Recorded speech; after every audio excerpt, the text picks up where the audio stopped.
estamos en Diario de la Peste, no se sabe nunca el número porque tenemos un taco de ellos grabados y hoy no vamos a blanquear a nadie porque los tres somos blancos y por lo tanto no estamos blanqueando el fascismo ni nada. Y es una persona muy respetable. Y de hecho, en el contexto americano, hasta de izquierdas y todo. Bueno, a ver, tú eres un Bernie Sanderista y además nos vas a explicar ahora por qué y cuáles son las injusticias que te mueven y cómo es que odias a la izquierda posmoderna relativista nacional española y al mismo tiempo eres un ferviente defensor de Bernie Sanders. Pero déjame primero decir que eres Enrique Díaz Álvarez, cuyo mayor título honorífico es el de ser asturiano. Medio asturiano. Bueno, ya, pero bueno, es una condición Cuenta. que se tiene de manera completa, no hay medios asturianos. Y eres algo de Ebury. Ebury, que es una empresa grande, internacional, que no sé muy bien qué hace, intermediación financiera o algo así. Es una empresa mediana que proporcionamos servicios a pymes globales. Y no tengo más detalles porque me aburro yo mismo si lo cuento. Pero se ha comprado hace poco el Santander, con lo cual estás forrado. Nos ha comprado la mitad. O sea, ahora mismo tienes mucho money. ¿Qué mitad es la que ha No comprado? me puedo quejar. No me puedo quejar. ¿La mitad asturiana o qué mitad ha comprado? ¿Perdona? ¿Qué mitad es la que ha comprado el Santander? ¿La asturiana o la otra? No lo sé, pero la que manda, como hace siempre Santander. Vale, pero lo justo para mandar. Por si alguien no lo percibe porque lo esté escuchando en el podcast y no lo esté viendo en imagen, Jorge y yo, que está también Jorge San Miguel, estamos de noche y tú estás de día porque tú estás en la costa de Nueva York. Exacto, con 6 horas de diferencia. Vale, disfrutando perfecto. el primer buen día desde que empezó el confinamiento. Ahora, hombre, ahora sí. qué diferencia. Claro. ¿Te pareces un intelectual? Así. Espera, que voy a hacer una cosa. Voy a poner un libro así facha, girado. o uno así muy técnico, el de Acemoglu. Eso. White Nation Fall. O sea. No, el de Acemoglu de verdad, el que se estudia en los doctorados, así como que no parece que lo han cajado ya a puñetazos. Bueno, muy bien. Bueno, ahora... Pues entonces ahora ya puedo decir que está Jorge San Miguel con un polo de skinhead y un saco de boxeo a su espalda. Que es clarísima influencia de los indoarios. O sea, ya era de esto mucho antes que los indoarios. Eso que el pitillo. Hostia, yo no... Me alegro de que seamos amigos en Twitter, ¿eh? Yo no te trolearía, ¿eh? Porque no lo has visto con lo del Krav Maga. Se meaban en la cama los indoarios cuando yo ya estaba. A ver, estamos con Jorge San Miguel, con Jorge Alonso, con Enrique Díaz Álvarez, ahora ya conectados los cuatro por Zoom. Enrique desde Nueva York, lo cual ya, o sea, esto implica que este podcast solo puede ir a peor. O sea, además, yo creo que es el que más pasta tiene de los cuatro. No... De hecho, él está en Ítaca. Está llegado a Ítaca. Y estoy en Ítaca porque no me puedo pagar casa en los Hamptons, todo hay que decirlo. Aún, Enrique, aún, todavía. Aún. Oye, ¿cuánto os ha regalado de pasta Trump? A mí me ha rebajado los impuestos un 20%. ¿Y a ti te parece mal? Pues, hombre, mal, desde el punto de vista personal, pues no, obviamente, pero realmente yo vivo en una ciudad que tiene la tasa impositiva más alta del país, porque además de los impuestos federales tienes impuestos estatales sobre la renta e impuestos de la ciudad sobre la renta, y hice el cálculo de que pago la mitad de impuestos sobre la renta de lo que pagaría en España. La mitad de impuestos sobre la renta. Sí. Que obviamente, pues, a una persona que gana lo que yo, ese nivel de impuestos no es compatible con Estado social civilizado. Y de hecho no lo hay. ¿Tú acreditas a la debilitación del estado del bienestar la explosión de desigualdad en Estados Unidos? En parte sí, pero claramente no es el único país donde ha sucedido. Pero sí que es en el país donde la debilidad del estado de la redistribución y del estado de bienestar ha amortiguado menos esa explosión de desigualdad. Enrique, ¿tú crees estoy tocando de oído, ¿eh? Que en Estados Unidos, más que con un estado de bienestar que siempre ha estado un poco en entredicho, tiene más que ver con el tema de los sindicatos, del debilitamiento de los sindicatos. Sí, es la otra pata, ¿no? O sea, primero, uno de los motores ha sido la debilitación de los sindicatos, ¿eh? Y la falta de estado de bienestar es lo que ha exacerbado, porque el Reino Unido ha tenido una evolución muy similar. El Reino Unido es un país, ha habido una explosión de los ingresos financieros con la City, con la financiarización de la economía desde los años 80, etcétera, pero la desigualdad, pues desde los años 90 hasta ahora, pues más o menos ha mantenido estable, pues precisamente porque han subido los impuestos sobre la renta y ha habido un Estado que redistribuía no solamente entre rentas, sino entre regiones. En Estados Unidos ese mecanismo es mucho más débil, con lo cual pues tienes la diferencia fundamental entre un país que ha mantenido pues una cohesión social como el Reino Unido y uno que francamente no lo está perdiendo como Estados Unidos. Oye, Jorge, tú, Alonso, tú lánzate, Sí. que estamos No, aquí yo quiero escuchar. en plan jam session. Pero tú, primero, ¿en qué año te fuiste a vivir a Estados Unidos? En el 90, a principios de los 90, o sea, yo aquí bastante tiempo. He visto ¿Y tú? el declive desde décadas ya. O sea, y desde la administración Clinton a la Bush Jr., a la Obama, a la Trump, lo que percibes desde tu visión es un deterioro progresivo de la cohesión como país. Sí, el hecho de que pues, las experiencias compartidas cada vez son menos y lo notas que, salvo en ciertas grandes ciudades donde sí que hay cierta convivencia entre ricos y pobres, la experiencia social, lo que es el tipo de educación que recibes, el tipo de oportunidades que tienes, etcétera, pues divergen dramáticamente ya desde pequeño, ¿no? Pues para entrar en la universidad buena tienes que es importante ir al instituto bueno, para entrar al instituto bueno es importante ir al colegio bueno, que sospecho que en España, por lo que me cuentan mis familiares ahí, también está pasando, pero de una manera un tanto amortiguada. Yo creo. Pero cierto que es amortiguado. Yo quiero discrepar que en España y en general me da la sensación que en todas las sociedades las élites tienen, para hablar con la milonga esta de los sociólogos, una tendencia a reproducirse y a protegerse, porque incluso con partidos nuevos como estos rompedores de Podemos, tú los ves donde han estudiado la mayoría, liceo italiano, liceo francés, la escuela esta de Aldecoa, ¿cómo se llamaba? Esta que cerró, el base, y preguntas un poco a todos ellos dónde llevan a sus hijos, igual que por el otro lado, el del PP, pues son siempre en Madrid, no se fuera por algún lugar.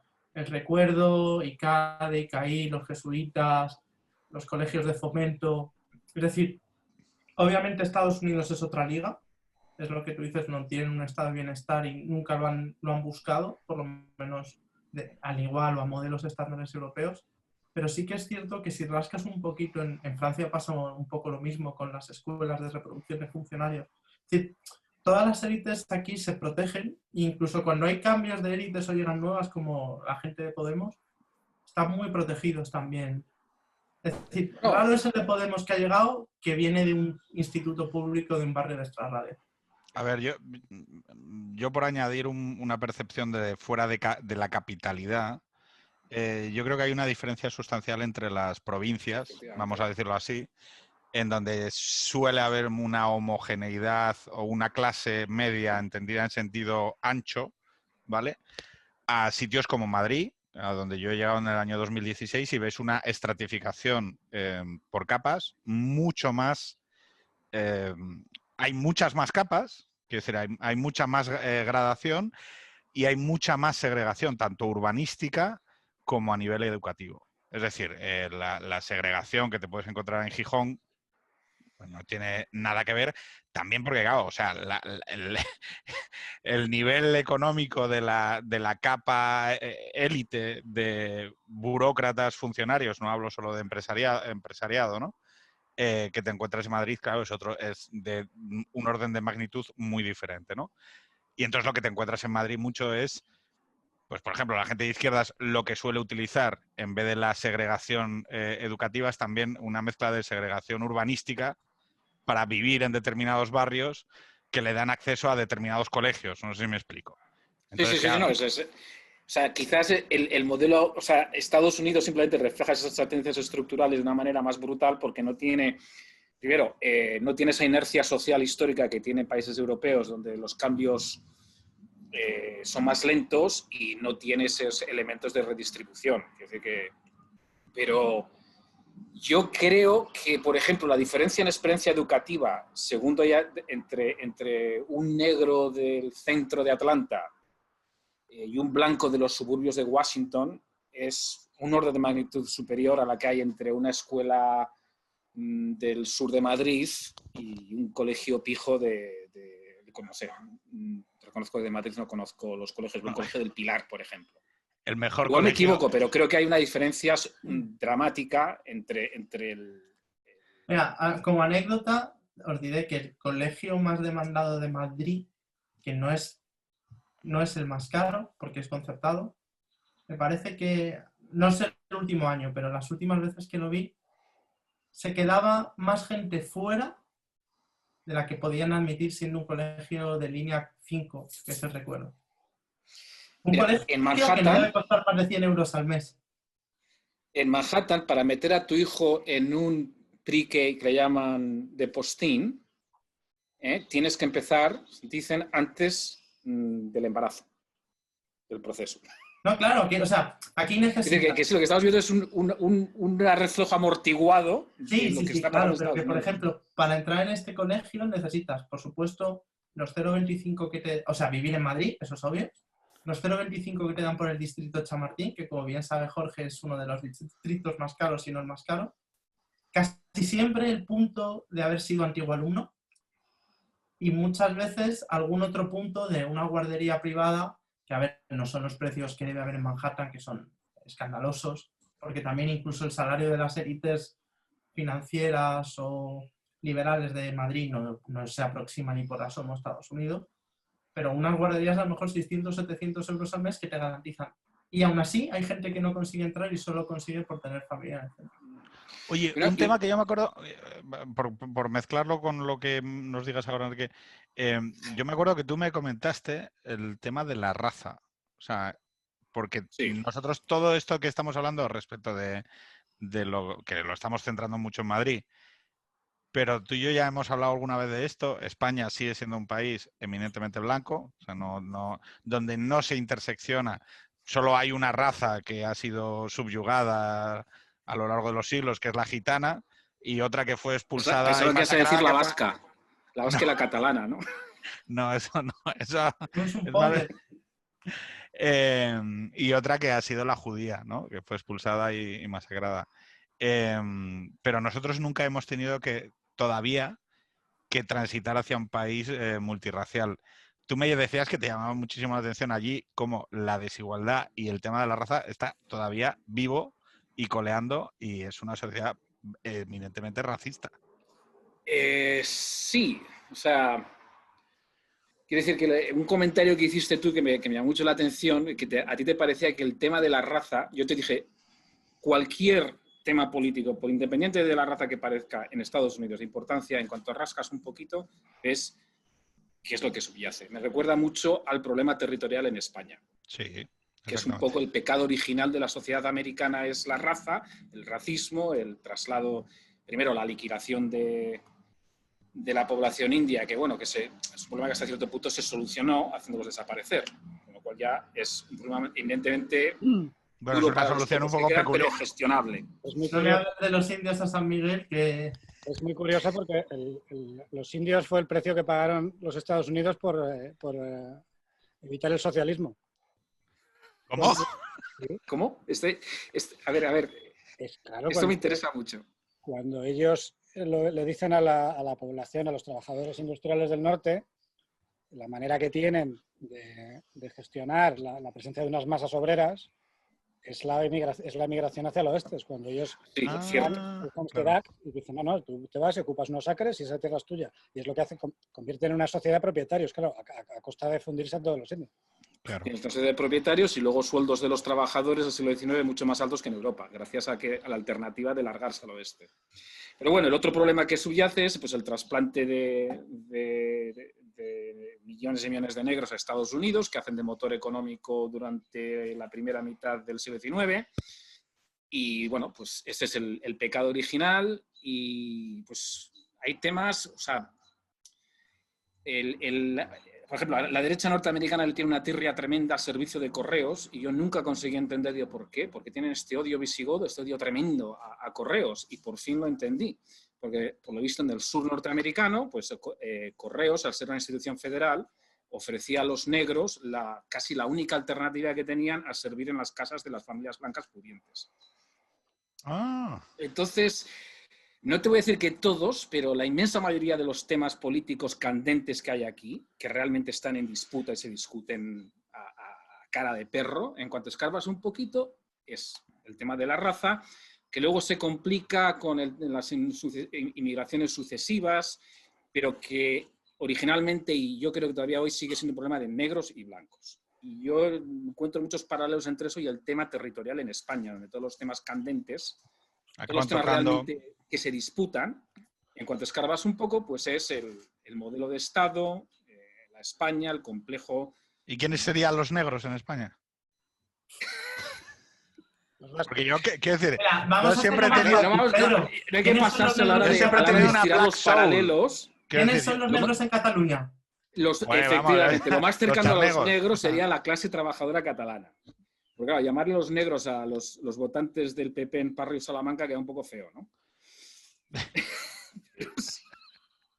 Los vulnerables, que es una clase... Los vulnerables, que es una clase universal a la que siempre hay que atender.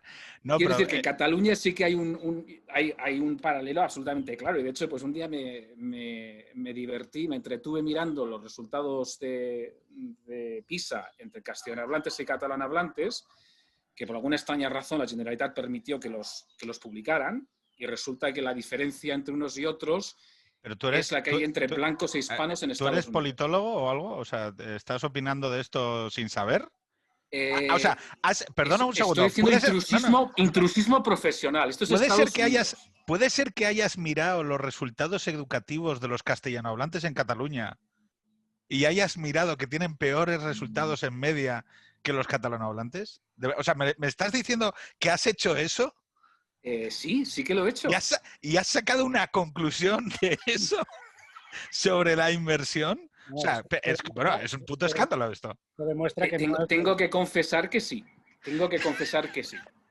Que lo he hecho y sin disponer de las credenciales adecuadas, con lo cual quizás he cometido alguna falta o delito según la legislación española, no lo sé. Te van a sacar tarjeta roja. Exacto. Bueno, acordaros de un famoso politólogo que durante años defendió que no había espirales del silencio porque había mirado los datos. Y otros hoy han publicado una tabla en la que dicen que estamos como nunca en la gestión de la epidemia, chavales. Bueno, por lo visto, la diferencia de que España haya tenido más muertos que Portugal es porque hay uso horario distinto. Esa hora ha salvado 25.000 vidas de Portugal. O sea, solamente con que Pedro Sánchez hubiera cambiado el uso horario a Portugal el 15 de febrero por Real Decreto, se habría salvado la banda. No, pero es lógico lo que dice la ministra, porque al fin y al cabo, pues claro, el virus siempre ha sido así, ¿no? Es como cuando venían los mongoles, pues venían desde el este, entonces a caballo y el oeste. ¿Pero los mongoles o los mongolos? Pues es así como funciona.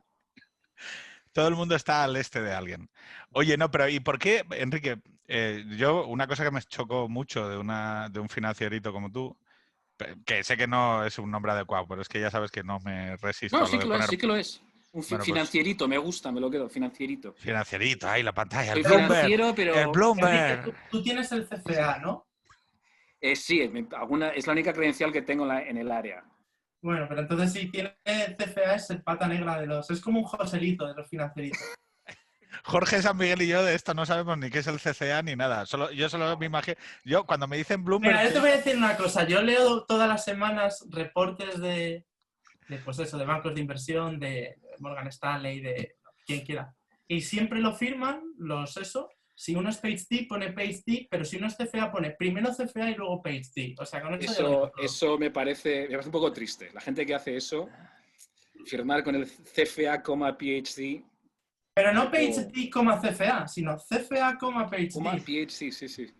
Bueno, yo como siempre nunca acredito valor a nadie, con lo cual, no, lo que te pregunto es, claro, yo pensaba, un financierito tal, medio asturiano, llega allí con su familia y tal, pues lo típico, ¿no? El mérito, el trabajo, pues será votante de Trump. Y resulta que tú y yo nos vemos en Gijón y me dicen, no, si yo apoyo a Bernie Sanders a tope, a muerte, a muete. ¿Por qué? Hombre, para empezar, un financiero que apoya al Partido Demócrata no es tan raro. Explica Porque eso. realmente aquí ha habido, en Estados Unidos, desde hace tiempo, desde hace de Trump, realmente el partido del capital cosmopolita desarraigado financiero, Es el... guiño, guiño, ha sido el Partido Demócrata. Y el Oh, Partido no jodas. Republicano, No puede sí, ser. Pero si el es Partido imposible. Republicano ha sido el partido de la pequeña burguesía, del comerciante interior que nunca se ha molestado en sacarse el pasaporte. Pero sí, vamos, el Partido Demócrata ya desde hace muchas décadas, esa ha sido la contradicción del Partido Pero eso no Demócrata. encaja, pero eso no encaja en el prejuicio que yo tengo, porque pues, a mí me han dicho que el Partido Demócrata pues es el partido de los obreros, ¿no? Lo era, pero siempre, nunca ha sido un partido de clase como los partidos del trabajo, los partidos laboristas o el PSOE de hace 40 años en España. Nunca ha sido un partido tan de clase como los europeos. Y siempre ha sido una coalición de intereses. Y yo creo que desde hace 40 años, sobre todo desde que los WASP perdieron el control sobre los grandes centros financieros de Nueva York y de Chicago, y lo pasó a judíos, emigrantes, etcétera, el Partido Demócrata ha sido el partido preferido de las élites financieras cosmopolitas, y es un poco la crítica que le hacen los rojos aquí, que realmente Estados Unidos tiene dos partidos del capital y ninguno del trabajo. Perdona, Pedro, hay una cosa muy bonita que seguro que Enrique la conoce, que es los antiguamente conocidos como demócratas Bourbon, que eran muchos demócratas que se encontraban en los estados del sur y que tenían una tradición de voto por el Partido Demócrata por el mero hecho de que Lincoln era del Partido Republicano. Y a partir de que se aprueba el Acta de Derechos Civiles, que lo hace Johnson, y empiezan los demócratas a defender el voto, esos demócratas dicen, o vamos contra los herederos de Lincoln o vamos contra los que nos joden. Entonces perdonaron a los herederos de Lincoln y se movió. Pero quiero decir, históricamente los demócratas eran muy fuertes en el sur. Claro, los demócratas eran el partido de Jim Crow, de la discriminación contra los negros. De hecho, el Roosevelt, el New Deal, fue un acuerdo en el cual pues, los demócratas sureños aceptaban pues, cierto remedio del Estado social, los demócratas sureños que eran muy conservadores, a cambio de que Roosevelt no se metiera con el tema de los derechos civiles y la discriminación abierta contra los negros. Y ese compromiso salta en los años 60. El Partido Demócrata se vuelve el partido de las minorías negras en el sur, el partido de los derechos civiles, con Lyndon B. Johnson. Eso es una apuesta personal de Lyndon B. Johnson. Y como resultado de eso, el Partido Demócrata pierde el sur completamente y pasa a ser del republicano.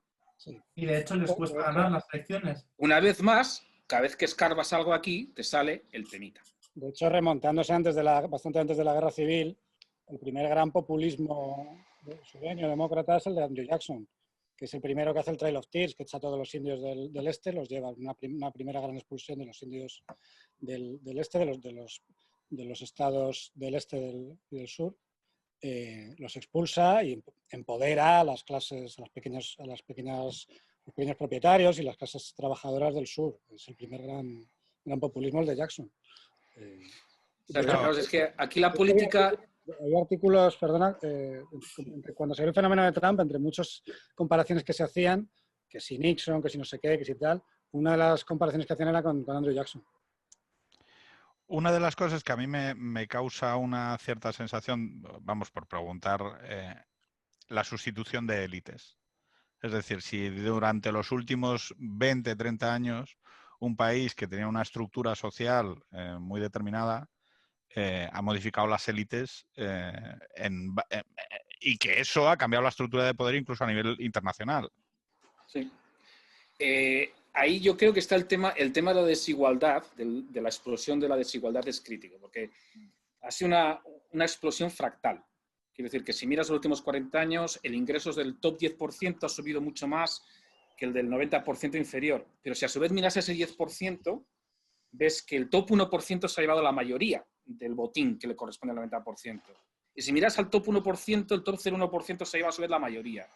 Con lo cual, a pesar de que sí que ha habido ganadores y perdedores, lo que hay es una ansiedad económica brutal en toda la escala, porque incluso un tío que ahora gana pues el triple de lo que habría ganado hace 40 años después de impuestos en una situación similar, lo que ve es que el tío encima suyo se ha ido todavía más lejos.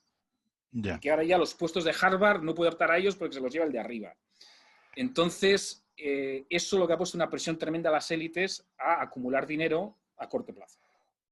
Y ha habido un break, yo creo que en los años 80 hay un break de la antigua élite WASP, que era la que llevaba el cotarro, eran todo pues familias, primos lejanos que se conocían entre ellos, que iban a las mismas escuelas del nordeste de Estados Unidos y tal, y tenían una visión a largo plazo donde la acumulación inmediata no era tan importante. Lo que pasa en los años 80 es que toda esa estructura de poder de relaciones pasa a ser una estructura de transacciones. Se abren los mercados, revientas empresas, se emiten los bonos basuras, hay compras apalancadas, hay un fervor financiero y una obsesión con pasar de las antiguas relaciones a cuánto puedo ganar este trimestre, este año y un cortoplacismo generalizado. Ese mundo de esas viejas familias y del nuevo capitalismo es una constante en el cine de los 80 americanos. Efectivamente. Efectivamente. Es tal cual. Pero incluso las comedias, por ejemplo, es Trading Places, que aquí se llamó Entre pillos anda el juego, ¿no? Esta de Dan Aykroyd y Eddie Murphy, que se intercambian el puesto, y los que hacen la apuesta son dos señores mayores de familias WASP de toda la vida, que son los dueños de la firma, que son los... y luego todo el cine, pues eso, ¿no? Desde la peli esta de Wall Street. Y luego siempre suelen tener un mensaje muchas veces las pelis bastante más hacia el little man, ¿no? El hombre pequeño que está atrapado por todo esto, ¿no? Siempre... Y ahí, por ejemplo, los orígenes de Trump son muy curiosos porque Trump precisamente es un outsider. Trump es un tío que se hace, o dice que hace mucho dinero especulando en los años 80 y los años 90 en Manhattan, pero es un tío al cual las élites de Manhattan siempre vieron como un advenedizo. Las familias de Queens son inmigrantes alemanes que llegaron a como a principios del siglo XX. Y entonces gran parte de su motor, de ese resentimiento que mueve a Trump tan brutal que lo lleva a flor de piel, es precisamente que las élites de Manhattan, a pesar de todo el dinero que había ganado mucho más dinero y que podía comprarles casi, nunca la aceptaron en los clubs selectos de Manhattan, en los círculos buenos, siempre les pareció una hortera, un Jesús Gil, ¿no? Bueno, eso es un poco lo que dice Jorge cuando la peli de Wall Street, de Gordon Gekko, hay un momento, una de las frases míticas que le gustan a todos los financieritos es: no te estoy hablando de ganar $400,000 al año y viajar en primera, te estoy hablando de poder tener tu propio jet privado. Es como... Y además al final da un discurso del sistema no quiere que la gente como nosotros, que somos los ganadores, o sea, es un discurso donde él lo quiere todo, pero lo quiere todo porque quiere joder a los que... Correcto. Eso en los años 60 o 50 sería impensable.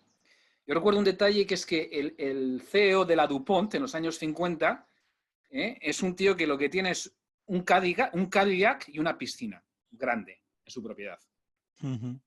Se imagínate el cambio brutal de los años 50 de esa élite anglosajona poco meritocrática, endogámica, a un tío como Trump. Y esto, este paradigma de la globalización, vamos a decirlo así, porque para mí está inserto dentro de ese paradigma más amplio, ¿no? Dentro de la propia sociedad estadounidense está produciéndose un debate, porque yo sí que lo estoy empezando a ver incluso en España. Sí, no.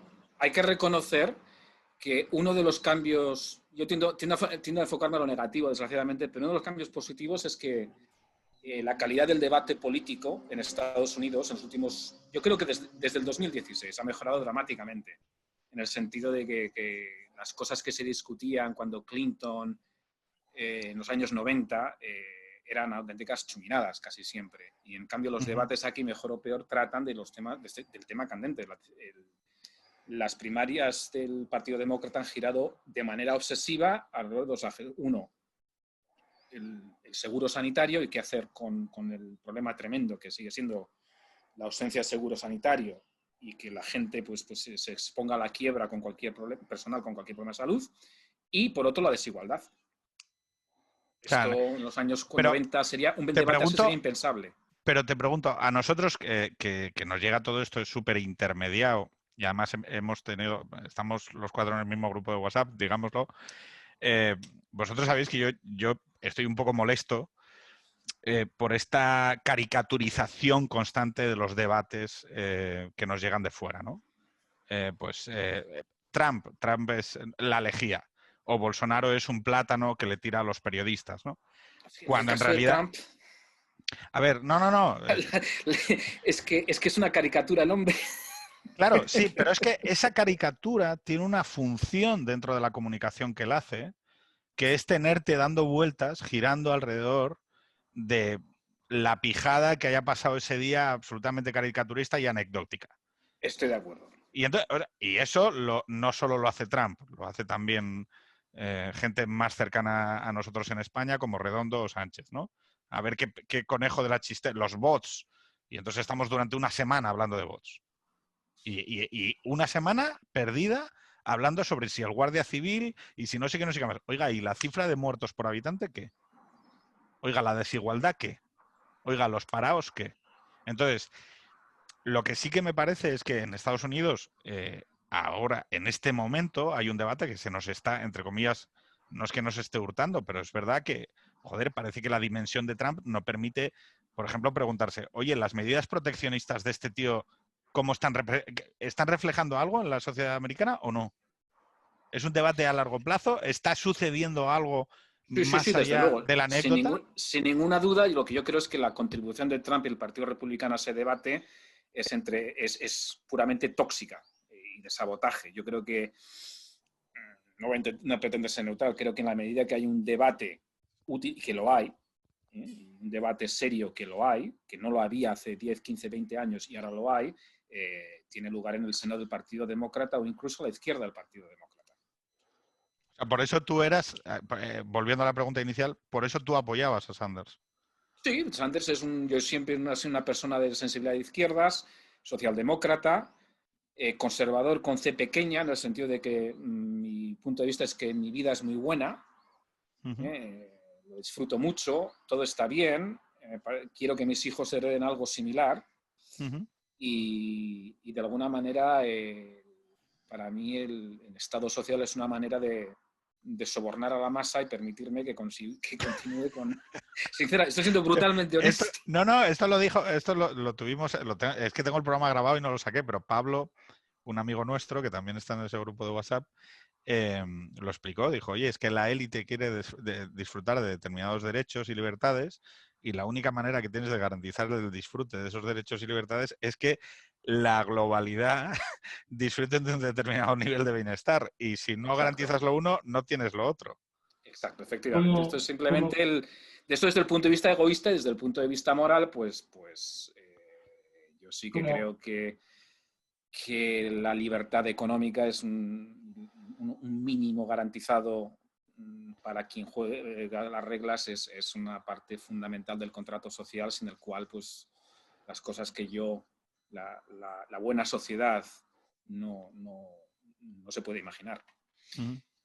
Como Alonso. anécdota, sí, iba a decir que como anécdota, Asher Edelman, que es uno de los que inspiraron el personaje de Gordon Gekko, ha apoyado a Bernie Sanders públicamente. ¿Cómo? Gordon Gekko, el personaje de Michael Douglas en Wall Street, es un conjunto de varias personas en las que se basa, y una de ellas es Asher Edelman, que es un especulador de los años 80 y 90, que innovó con productos financieros que no se entendían muy bien, pero que para todos los financieritos es como una especie de héroe porque es un millonario punk muy procapitalista, pero lo ha apoyado a Bernie Sanders. Pero ¿y vosotros creéis que esa visión a día de hoy sigue siendo una corriente en crecimiento? Porque yo me sé... Es que ¿Sanders? incluso... No, un ¿O segundo. la idea de que hay que crear un estado de bienestar en Estados Unidos a la altura de otras partes? Porque La idea Sanders... un segundo. La idea de los financieritos punk dispuestos a acabar con todo y demás, yo creo que por el No. lado del espectro de la derecha está siendo muy rápidamente sustituida con gente con una visión mucho más social. E incluso, y perdóname un segundo, incluso el discurso de Trump es un discurso, por lo menos a face value, o sea, a primera vista, es un discurso profundamente más social. O sea, de hecho, pues yo el dinero que he malgastado apoyando a Bernie Sanders creo que está bien gastado porque ha movido la ventana de Overton, perdona el cliché horrible y yo creo pues, que esa sorpresa que dio en el 2016, donde pues estuvo a punto de ganar a Hillary, y el hecho de que durante varias semanas aquí se esperara que fuera el candidato demócrata, yo creo que ha cambiado el discurso totalmente. Y fíjate que el discurso ya era casi en términos del seguro social, ya no era entre Obamacare y algo más conservador o más corporate friendly, era entre Obamacare, el espectro de lo permisible era de lo que tenemos ahora ¿Qué es Obamacare? desde ahí hasta lo que hay en Canadá. Ese es el espectro del aceptable. Y que incluso los republicanos tienen miedo a salirse de ese espectro. Y lo que hacen es... pero vosotros, pero macho, es que vosotros recordáis, o sea, vosotros como yo recordáis que el Partido Republicano estaba siendo hackeado por unos tíos que se llamaban el Tea Party. ¿Os acordáis o no? Sí. Ah, vale. Es que eso era de donde veníamos, que eran unos tíos que para gastarse €1 más se montaba la de Dios. Sí, y bueno, esa era un poco la excusa, pero el motor de eso es el de siempre. Escarbas un poquito y veías lo que era. Que un poco ha sido precisamente cuál es el motivo por el cual el Estado social norteamericano está tan subdesarrollado comparado al de cualquier otro país.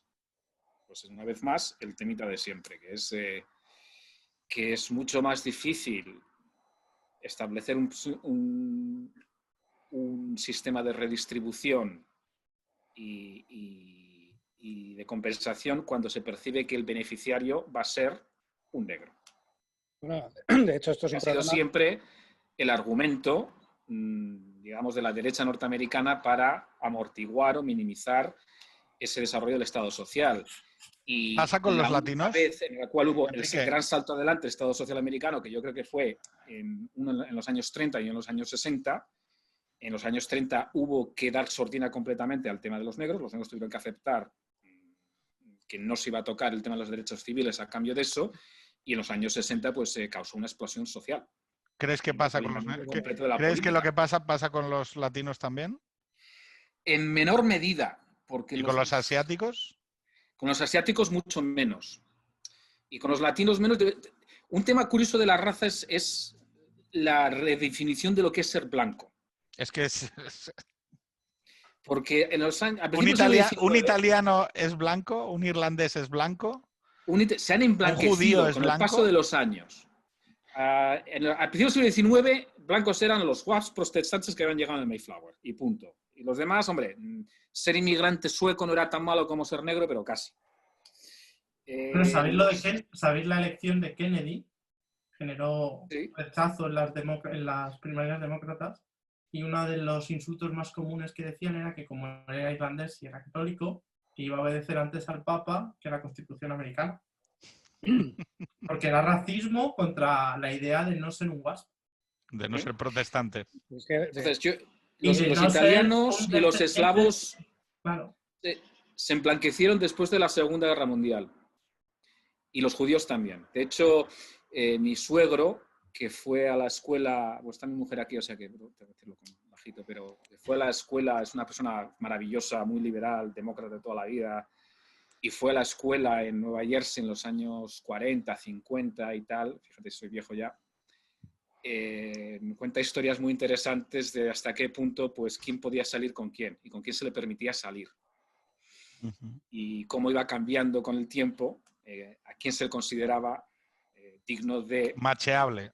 Macheable. Jorge. Entonces, primero... No, Para entonces ya los alemanes eran macheables, de hecho se casó con una mujer alemana, y poco a poco pues los siguientes fueron los italianos y yo creo los judíos justo después, ¿no? Sí. Entonces quiero decir que el tema de la raza es un tema bastante maleable y la ventaja que tienen los latinos Pero es los que negros muchos de son ellos son negros. blanqueables, los negros son negros. O sea, los negros Claro. no hay, o sea, no, da No hay igual, o sea, manera. son negros. No hay manera. Además hay una tensión original y un acervo cultural Coño, de- joder, que fueron esclavos, coño. O sea, Eso joder, no lo tiene ninguna otra clase de inmigrantes. Y los coño, asiáticos, bueno, ya son blancos honorables, casi honorarios, ¿no? que los trajeron como propiedad, coño. Sí, sí, Claro, sí. Entonces, ahí el tema, se ha intentado extender el tema de la negritud a otras etnias, pero ahí el problema de los negros y el pasado de explotación y de miseria que llevan es muy diferente al de las otras etnias norteamericanas. Jorge, que te hemos interrumpido un par de veces. no, es que esto que estaba contando Enrique, que pasa en Estados Unidos, que es, bueno, esta tesis de que uno de los impedimentos para montar un estado de bienestar fuerte y para redistribuir bien es que pues, está el tema racial por medio. En Europa nos está pasando al revés. Ya con el estado de bienestar, en España menos, pero los países con estados de bienestar realmente fuertes, Dinamarca, el propio Reino Unido, bueno, países Los fineses.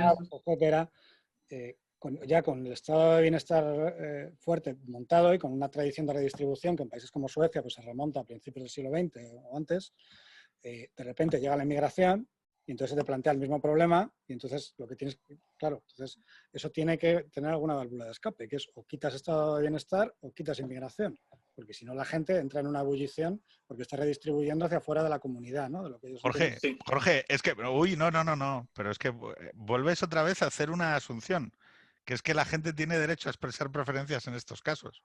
No. O sea, habría... No, a ver, fuera de coñas. Esto que acaba de plantear Jorge, que es una cosa que, claro, ojo, una sociedad puede decir vale, que quiere tener un sistema de bienestar muy expansivo, pero entonces quiere quiere tener unas leyes anti-inmigración fuertes, ¿no? Y más estrictas. Es que Claro. yo creo que ahí lo que dice Jorge es la clave. Es decir, ¿qué viene antes? ¿Viene antes un estado de bienestar fuerte y luego llegan los inmigrantes? ¿O tienes un estado muy diversamente racial y no consigues hacer el estado de bienestar? Pero dependiendo del orden, te cambia mucho cómo lo consigues. Es decir, perdona, ya termino. Estados Unidos yo creo que tiene dos claves que ya se han dicho en el debate para no haber pretendido un estado de bienestar y que enlazo con el libro pedante que decía de Werner Sombart de por qué no hay socialismo en Estados Unidos. Es decir, tienes una comunidad de pequeños propietarios que pueden ser grabados por la renta y entonces ya empiezan a pensar, oye, si me pueden grabar las tierras que yo tengo, a lo mejor no estoy tan a favor de un impuesto de un estado de bienestar porque ya tengo mi pequeña tierra. Y luego, por otro lado, tienes que redistribuir no con tu comunidad cercana, sino con otras personas a las que ves étnicamente muy distintas a ti. Entonces, es muy difícil conseguir una coalición de voto que diga a la gente, oiga, usted que es propietario, le voy a quitar dinero y se lo voy a dar a una persona que es muy diferente a usted. Mientras que en Suecia es un país que ha nacido casi como comunidades diminutas. Yo ahí voy a ser abogado del diablo y decir que, bueno, parece que estamos nadando y guardando la ropa, ¿no? Es decir, ya llevamos más de una generación, o por lo menos una generación de inmigración fuerte en estos países, de claramente pues, los inmigrantes disfrutando de manera desproporcionada del estado de bienestar porque tienen ingresos más bajos. Y bueno, de vez en cuando te sale una AfD que saca el 12% de los votos, una aquí y tal, pero tampoco se ha recortado el estado de bienestar de ninguna manera significativa en ningún sitio. Tampoco ha habido una explosión social seria en ningún sitio. No, o sea que pero salen parece que vamos... Por ejemplo, en Madrid, la concertada ya supera a la pública en la ciudad de Madrid. Y es simplemente la barrera de entrada para la inmigración. Que no es, obviamente, a los niveles de Estados Unidos, pero es una barrera de entrada. Es decir, tú tienes un colegio concertado y en ese colegio concertado pides una pequeña cuota mensualmente y con eso ya sabes quién con mucha seguridad no la va a pagar y te permite seleccionar el alumnado. Y eso, o sea, tú lo ves claramente por las listas de los nombres que entran en unos coles y otros. Sí, sí, no. Es O una sea, barrera de segregación brutal. Muy barata. mi hermano ¿no? tiene hijos en Madrid, o sea que sé perfectamente que la concertada es una manera de expulsar a pobres y marrones del colegio de tus hijos. Yo llevo a mis hijos a la concertada, yo tengo 2 hijos y los llevo a la concertada básicamente porque sé que a nivel de homogeneidad de clase esta es mucho más. Yo los llevo a la pública porque quiero que aprendan a pegarse. Haces bien. Yo también. Porque me ahorro una pasta, para empezar.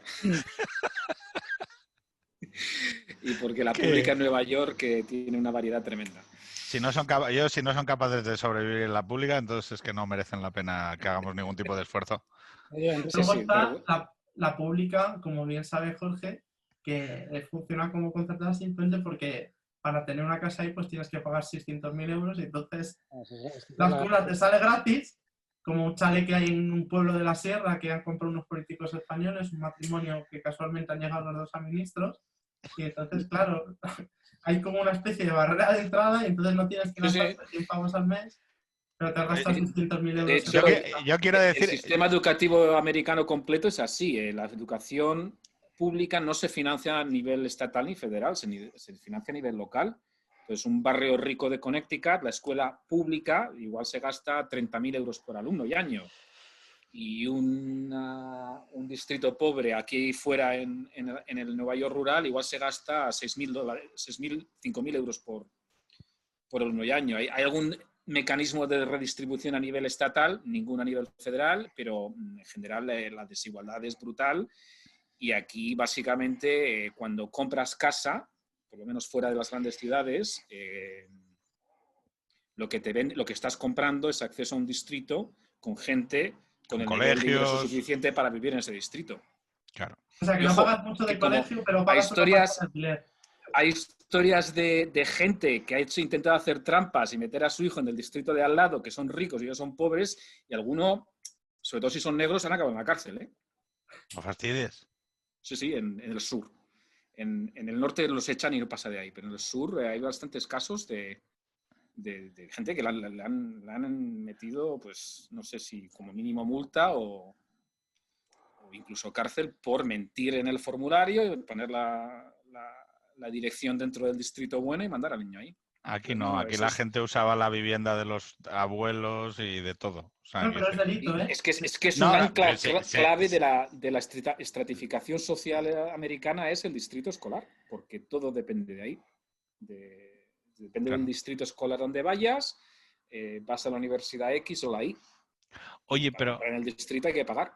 Hay que comprar una casa. Jorge, ¿querías preguntar algo? Sí, pero es para cambiando totalmente de tercio. Sí. O sea, si tienes algo de esto... No, yo era un tema del discurso político. Volviendo un poco al tema de Trump y de lo que representan los republicanos. Yo estoy últimamente en una pequeña obsesión, programa, campaña o lo que sea con vosotros en el grupo de WhatsApp, que es que ya lo de la Liga de los Hombres Extraordinarios, esta de conocerte los populistas de derechas, pero no los populistas de izquierdas, me estraga un poco. O sea, esto de que si yo os pregunto, oye, dime 5 populistas de derechas, pues Orbán, los polacos, Bolsonaro, Trump y Salvini, ¿no? Y esto es un ciclo informativo constante. ¿Qué payasada ha hecho hoy Salvini? ¿Qué payasada ha hecho hoy Bolsonaro? ¿Qué payasada ha hecho hoy Trump? ¿No? Mientras que por el otro lado del espectro no gozamos de eso. Nadie hace un ciclo informativo sobre López Obrador o demás. Pero esto es sobre lo anecdótico. Pero tú, Enrique, sí que tienes la sensación de que existe una narrativa. Es verdad que, como dices tú, como parte, ¿no? Como parte de haber sido apoyo de Bernie Sanders y de haber participado del debate público, por lo menos como interesado, tú sí que notas una degradación en el espectro de la derecha en el discurso público de los republicanos. Sí, o sea, yo creo que si vas a buscar... Intentando separarlo de Trump. ¿eh? Sí. O sea, lo que te pido es que me digas, oye, mira, sí, hay algo que está sucediendo por abajo y que es real. Sí, es una cosa que tiene, que lleva yo creo 20 años, incluso desde yo el pistoletazo lo situaría en esa elección disputada entre Gore y Bush del año 2000, que acabó siendo un cacao y básicamente la Corte Suprema, votando según línea de partido, le dio la presidencia a Bush. Y es que el Partido Republicano está llevando una Perdón, deriva. para un momento la moviola. Sí. ¿Tendríamos Greta si aquella elección hubiera ganado Gore? ¿Gretismo? Pero no solo eso, ya habría habido Irak. Pues yo creo que sí, porque en el 2004 seguramente habría ganado Bush. No lo sé. Aparte, los presidentes demócratas O sea, tampoco tienen un historial como para tirar cohetes de meterse en guerras, ¿eh? Sí, no digo que sea un gran evento que cambie la historia, digo que es que señaliza un poco el cambio de actitud del Partido Republicano, donde pasa a ser que es un poco lo que estamos viendo en España, vimos en Cataluña, no quiero estirar el paralelo demasiado, pero lo vimos en Cataluña, estamos viendo en España, donde una parte del espectro político le dice a la otra, tú no es que estés equivocado, es que eres ilegítimo. Entonces, el mensaje del Partido Republicano desde entonces es: los demócratas son el partido de los parásitos sociales, de los inmigrantes ilegales, de las élites cosmopolitas desarraigadas, de gente que realmente no son los americanos de verdad. No son los americanos de la casita del suburbio, la banderita, fútbol americano el viernes por la tarde en el instituto y tal. Entonces ahí ves que todos estos equilibrios, y en Estados Unidos el sistema tiene muchos equilibrios donde determinados mecanismos políticos dependen de pactos de caballeros y de que los partidos se autocontrolen, empiezan a saltar por los aires. Y el caso más claro, uno de los más claros, es el del gerrymandering, que es el proceso por el cual los diputados que tiene un Estado se trazan los distritos, que tienen que ser contiguos y cada uno de un solo diputado. Es un proceso que el partido que controla el Estado pues siempre hacía un poquito de trampas para ganar un diputado más a costa del otro, y lo que hacen los republicanos en muchos estados es utilizar algoritmos hipercomplejos para diseñar abiertamente, decir, bueno, dado que tenemos el 53% de los votos en Ohio y en Ohio hay 20 diputados, ¿cómo conseguimos el máximo de diputados? Y ahí ves que digamos, ese autocontrol que había entre los dos partidos salta por los aires. Carolina del Norte, las elecciones de 2018.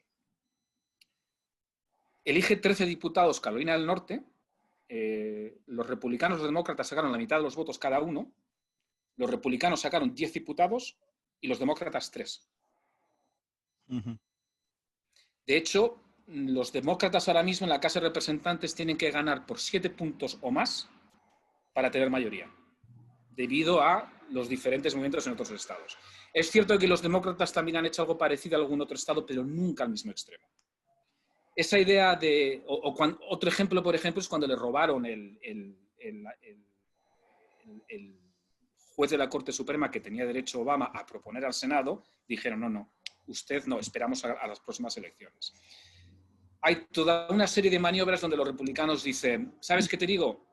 Que guardar las formas, que mantener ese equilibrio ya no merece la pena. Lo único que importa es la ganancia al corto plazo ahora. ¿Sabes a quién me recuerda eso, no? ¿Sabes a qué político? Efectivamente. Por no hacer la caricatura, esto es Sánchez, pero no solo Sánchez. En España, desde la última crisis política, muchos de estos acuerdos que, como dice Enrique, se basaban, bueno, pues hay zonas de sombras o puntos oscuros o agujeritos en el ordenamiento que normalmente se arreglan porque las élites, al fin y al cabo, pues forman parte de un gran todo y se ponen de acuerdo y, en fin, pues no se pisan la cola demasiado unos a otros, ¿no? De ahí, normalmente unos acuerdos hasta hace. En España, pues empezó a saltar por los aires hace 5 años. Y lo hemos visto las investiduras, bueno, ya, yo creo que... hemos visto los presupuestos, hemos visto cosas que no se veían. Yo creo que el sistema americano es incluso más vulnerable a ese tipo de actitud que el español, porque yo, sin ser abogado, voy a volver a hacer intrusismo laboral, ya que lo he hecho, pues está bien. Pero me da la impresión de que el sistema español confía menos en el autocontrol y de los políticos, y en que los políticos piensen en el bien común. Mientras que el sistema norteamericano, como tiene esos orígenes en el siglo XVIII, en los grandes terratenientes ilustrados de los padres fundadores y tal, pues bueno, hay muchos muchos detalles que es que le resulta inimaginable a un señor, a un Washington hablando con el Thomas Jefferson, que Thomas Jefferson vaya a aprovecharse de este recoveco para darle la puñalada al otro. Y como parte un poco de esa desaparición de la élite WASP, que tiene una visión a largo plazo de esto es nuestro cotarro, pues una consecuencia de esa desaparición de la antigua élite anglosajona es que estos nuevos advenedizos, trumpistas, pero incluso antes que Trump, dicen, bueno, ¿por qué no? Aquí hay dinero. Estamos dejando el dinero encima de la mesa. ¿Qué tontería es esta? Y lo que pasa es que... Perdón, Alonso, ¿te puedes acercar un poquito más a la pantalla? sí. Gracias. Que digo que yo creo que uno de los problemas que tenemos a veces es que por biología tendemos a recordar lo más reciente y no nos acordamos tampoco. O sea, por ejemplo, yo recuerdo que en el 2004, cuando el 11M, en España se rompieron muchas cosas. Probablemente el PSOE fue el primero cuando en las jornadas de reflexión inició ese ataque tan virulento con el PP, que también es verdad que no estaba diciendo toda la verdad del atentado. Luego el PP se subió al monte. El problema de la renovación del Poder Judicial, no sé si os acordáis, pero durante un tiempo no quisieron renovarlo, las mayorías. Hubo ahí como un deterioro que ha sido muy progresivo. Y para no volver a España y seguir un poco en Estados Unidos, una cosa que un amigo nuestro malagueño que habla muy bien inglés siempre recuerda es que Roosevelt fue el primero en saltarse la norma no escrita de no ir a la tercera reelección. Y de hecho Roosevelt tuvo muchas tentativas autoritarias de modificar la elección de los jueces del Supremo americano. Es decir, yo creo que recordamos lo cercano, pero a lo largo de la historia siempre ha habido muchas tentaciones a los dos lados de tratar de cambiar normas no escritas o normas escritas en el favor. El problema es si no hay una opinión o una sociedad de la información fuera de eso que lo critique. Y creo que ahora estamos muy lejos, es decir, la sociedad de información que respalda al Partido Republicano no le va a criticar nada. Y aquí en España, cuando el partido que está en el gobierno y sus aliados están degradando un poco las instituciones, pues hay periódicos de los que esperas por su trayectoria e importancia que levanten un poco la voz y no lo hacen. Yo creo que eso es ya inamovible. O sea, Ahí se ve una diferencia clara entre los dos países, que aquí pues Trump tiene la Fox y 4 extremos, periodicuchos de extrema derecha, la derecha de la Fox, pero que el ecosistema mediático no está cooptado por el bando que quiere deslegitimizar al adversario de la manera en que me da la impresión que lo está en España.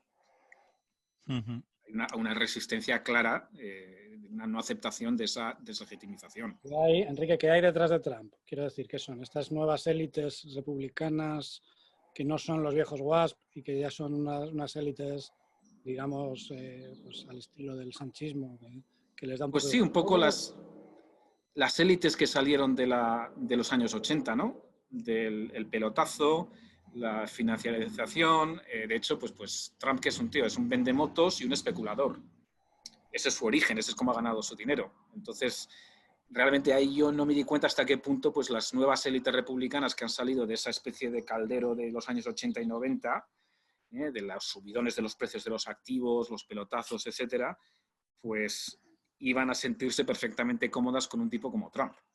Porque yo, así ha sido. Cuando me miré los datos, cuando eligieron a Trump, me estuve mirando datos. Y tú al principio, claro, siempre circulan estas teorías, ¿no? De que no, es que lo que ha hecho es formar una causa contra la corrección política y contra la izquierda posmoderna y tal. Pero el dato fundamental, el factor fundamental que cuando tú miras los datos es la fidelidad. La fidelidad del voto republicano. Tú le pones un palo de una fregona y lo votan. Sí, y de hecho, no olvidemos tampoco que Hillary, siendo una pésima política y una persona muy impopular, de hecho, ganó las elecciones a la presidencia, le sacó 3 puntos. Quiere decir que el resultado de Trump fue un resultado como político republicano bastante mediocre. Quiere decir que la noticia no es tanto que Trump ganara las elecciones de 2016 como que Trump se hiciera con el control del Partido Republicano. Dado que Trump se hizo con el Partido Republicano... Controlas la maquinaria republicana, te van a votar los republicanos, es que no hay más. O sea, que decir, sí.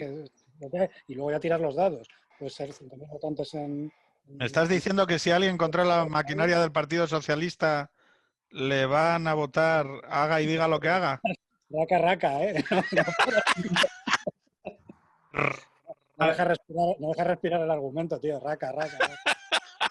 Hay que piqui, piqui, piqui. Enrique, yo no sé si tú lo sabes un poco mejor, pero yo hace años escuché o leí o algo así, como que Bush, aparte de su padre y su hermano, provenía de una saga que estaba como emparentado con 10 o 12 presidentes americanos a lo largo de la historia. Bush es el ejemplo perfecto de esa élite WASP. O sea, de hecho, al padre para que veas un poco la diferencia entre la vieja élite y la nueva élite, al padre, George Bush Père, lo derribaron en la Segunda Guerra Mundial los japoneses en su avión, y Trump dijo que tenía los pies planos para no ir a Vietnam.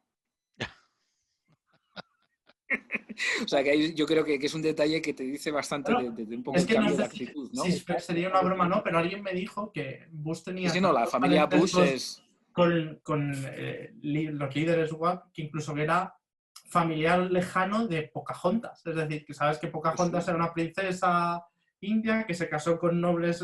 Vamos, todo lo que es en Disney, pero que es una historia real. Es decir, que tú podías emparentar a Bush con los de Mayflower. Sí, sí, totalmente. O sea, la familia Bush ha sido siempre muy aristocrática. Ha sido el paradigma de antigua familia WASP acostumbrada a manejar el cotarro. Los Roosevelt, que son más bien holandeses, pues ahí tienen 2 presidentes y algún vicepresidente por allí. Y son también de la élite holandesa de la antigua isla de Manhattan. Y sí. Los Kennedy, que aunque... Oye, chicos, esperad, porque es que a Jorge San Miguel se le escucha muy bajito y yo, como os tengo en cuadrícula... Voy a decir a Enrique que justo que estaba hablando de que derribaron a Bush padre, pero también fallecido McCain se tiró no sé cuántos años en una prisión del Vietcong que le pegaban palizas, estuvo en una cama... Sí, sí. No se libró, él fue aviador y le derribaron sobre Hanoi. Y Trump dijo que tan bueno no sería porque lo pillaron. Exacto.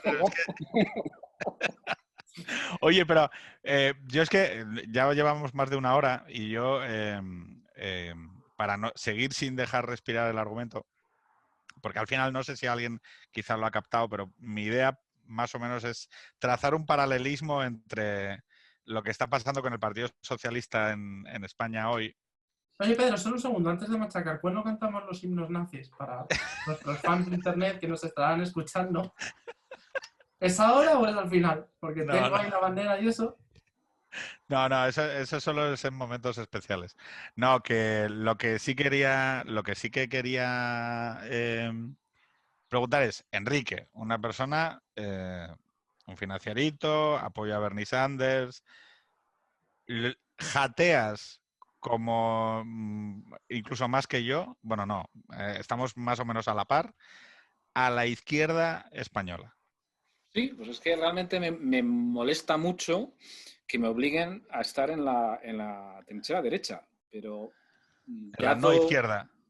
Dado pues cómo han decidido, dado los temas que han decidido que van a ser los definitorios de izquierda y derecha en España, pues no me queda más remedio que estar en la derecha. ¿Y por qué? Pues porque realmente yo creo que la principal garantía de protección de los vulnerables en España es el Estado español. Y claramente la izquierda española ha hecho el eje de su política el debilitamiento constante de ese Estado español. Por problemas, nuestro problema ancestral, nuestro problema de raza, que es el territorial, y fundamentalmente el catalán y vasco. Entonces yo durante mucho tiempo me autoengañé pensando que había una esencia platónica de ser izquierdista y que yo participaba de ella y la izquierda española no. Pero bueno, uno se hace mayor y te das cuenta que la izquierda pues, es el conjunto de políticas que empuja los señores que controlan las instituciones de la izquierda, que no van a cambiar esas políticas para agradarme a mí, y entonces pues, reconoces la realidad, te das cuenta que en España mis intuiciones morales, si quieres, me dictan que tengo que estar en el lado derecho. ¿Y cuál es o sea, entendiendo, es que tú y yo creo que nos entendemos bastante bien porque hemos sufrido un proceso bastante similar. Es decir, en base, yo no sé si es el tema de la asturianidad o qué, Pero claro, el hecho de no ver el contenedor de España como el gran igualador y la solidaridad interterritorial como la gran necesidad, porque es el vehículo que se utiliza para garantizar el estado del bienestar, la solidaridad entre comunidades autónomas, y por lo que solo se puede coser a través de la idea de España y de la nación, como dice muy acertadamente Josu de Miguel, no hay redistribución sin nación. Lo que es absolutamente kafkiano es que la izquierda en España haya emprendido un camino del cual yo ya tengo que decir que ya no participo, con lo cual ya no tengo por qué andar diciendo, no, es que eso no es de izquierdas, ¿no? Yo creo que era Jorge San Miguel el que decía, mira, la izquierda es lo que es en este momento la izquierda. No, es lo que ha dicho Sí. Enrique. Es exactamente lo que ha dicho Enrique. Mira, esto yo me acuerdo, en Code nos hacían leernos a Sartre. Y tenías que leerte un fragmento del existencialismo es un humanismo. Y me acuerdo de un fragmento que él explicaba que es absurdo hablar de las obras que Mozart pudiera haber escrito Efectivamente. el resto Muy de su puesto. vida, porque no las escribe y no existen. Existen las que escribió. Claro. Bueno, yo aquí le voy a dar la razón a Sartre, voy a ser materialista y la izquierda es lo que es. Si algún día hay otra izquierda que tiene otros valores, pues yo me plantearía ser de izquierdas. Yo no Pero me yo creo, o sea, no estoy por nada de lo que hacen ni de lo que dicen.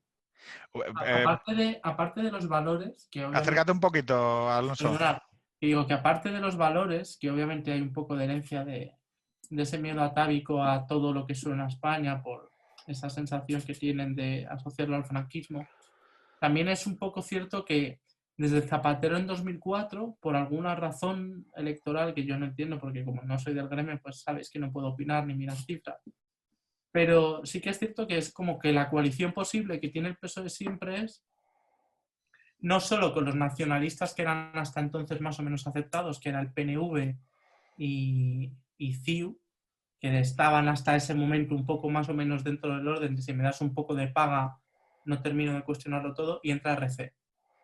No sé si fue un poco porque le permitió llegar RC al poder en Cataluña, luego entró con BNG en Galicia, que eran también un poco más radicales. Es decir, el momento en el que el PSOE aceptó a la izquierda nacionalista, que era un poco más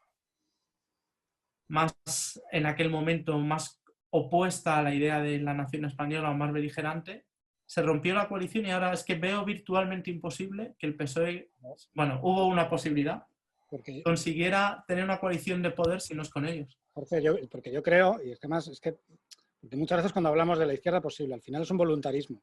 Oye, lo que a mí me gustaría hacer, ¿no? O lo que la gente debería hacer. Pero realmente yo creo que es un problema estructural, porque la izquierda, una izquierda que sea lo que se considera hoy la izquierda, no puede ser de otra manera, ni puede tener otras alianzas. Bueno, es estructuralmente así y representa a una determinada gente que son unas determinadas clases sociales y son unos bramines y son unas clases de una determinada manera y con unos estudios universitarios determinados y al final son un mundo de valores y un mundo de intereses que es imposible que sea de otra manera. Bueno, no imposible, pero es muy difícil que sea de otra manera. Claro. Entonces llega un momento en que dices, oye, let it go, ya está, no pasa nada. Lo puedes intentar, pero en algún momento tienes que tener algún mecanismo de aceptación de tu error. Es que todavía...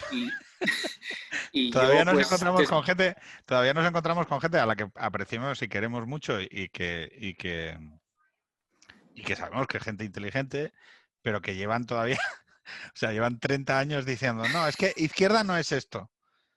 Y claro, dices, mira, si fuese un juego de idas y venidas y a lo largo de estos 3 años en algún momento tu dedo hubiera apuntado a una izquierda realmente existente, pues te lo puedo aceptar. Bueno, izquierda en un momento puede ser esto y en otro momento puede no serlo, ¿vale? Pero es que, joder, llevas 30 años señalando a unos valores y a unas ideas a los cuales la izquierda no está. Entonces, claro, es muy jodido decir, mira... Quiero decir una cosa.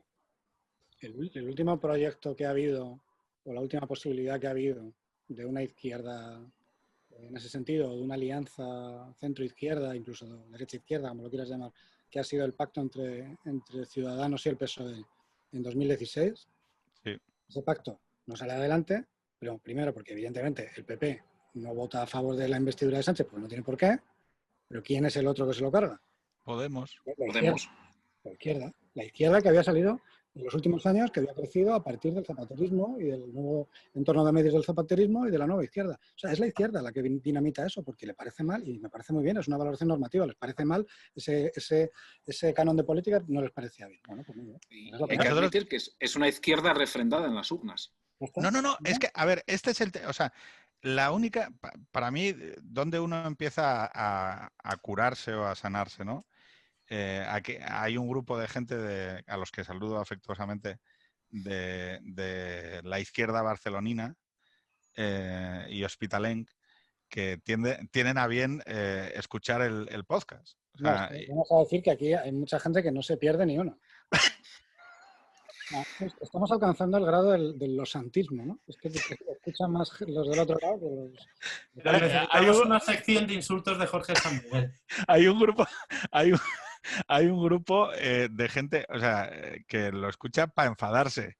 Lo cual, si cumple yo su lo aprecio función, mucho, ¿eh? Lo de hate listening, hate watching, yo lo hago mucho y lo disfruto bastante. Y al final es... No con vosotros, obviamente, pero es sentirte vivo, tío. Pues no, lo que pasa es que, a ver, también hay que aceptar una cosa. Son gente que muchos de ellos están en territorio enemigo, no, en territorio psiquiátrico. Porque es, no sé si me explico, izquierda catalana, ¿sabes? O sea, ahí, bueno, no vamos a excedernos en los adjetivos, pero lo que es verdad es que es un mundo en donde la mejor solución, no el second best, sino el best, es acabar en un tripartito con Esquerra, Colau y el PSC. O sea, es que yo me imagino, perdonadme, ¿eh? O sea, tú eres obrero de la SEAT, ¿sabes?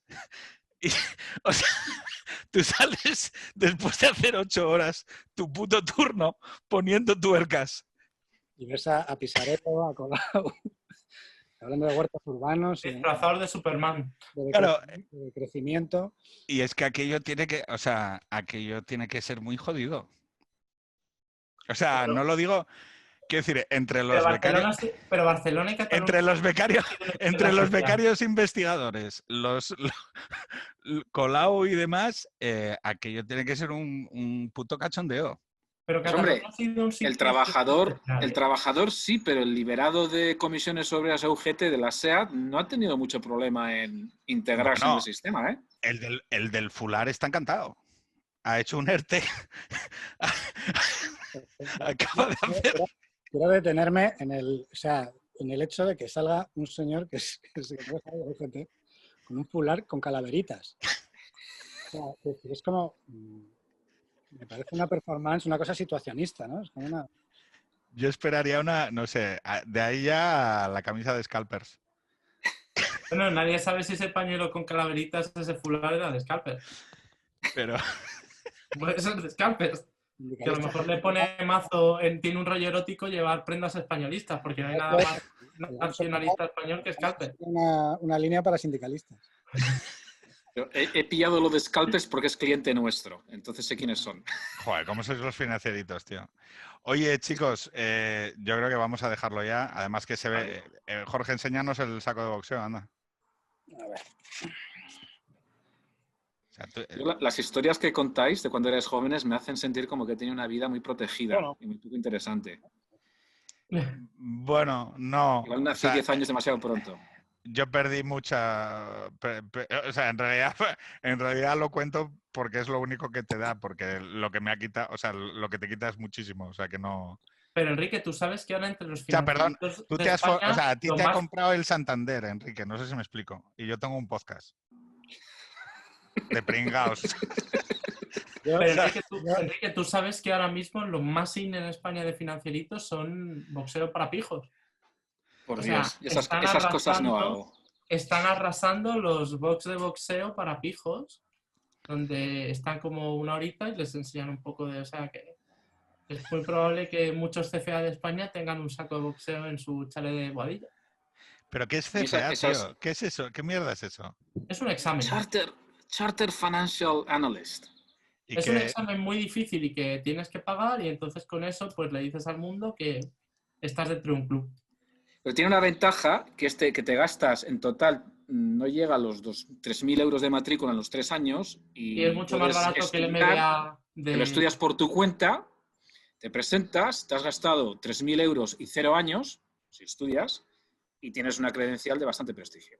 Claro, Lo y cual vale es menos algo- que gastarte 70.000 pavos en, bueno, En 70.000 el CEU en San España. Pablo, No, en el CEU San Pablo Exacto. no. En España hay 2 máster que puedes hacer y en Estados Unidos hay otros esos y son aquí 70 y allí supongo que serán 100.000 o más.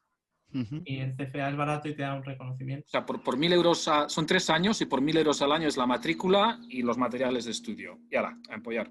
yo tengo Buenas yo oposiciones. tengo una diplomatura en gestión de administración pública. ¿Crees que tengo capacidad para sacármelo?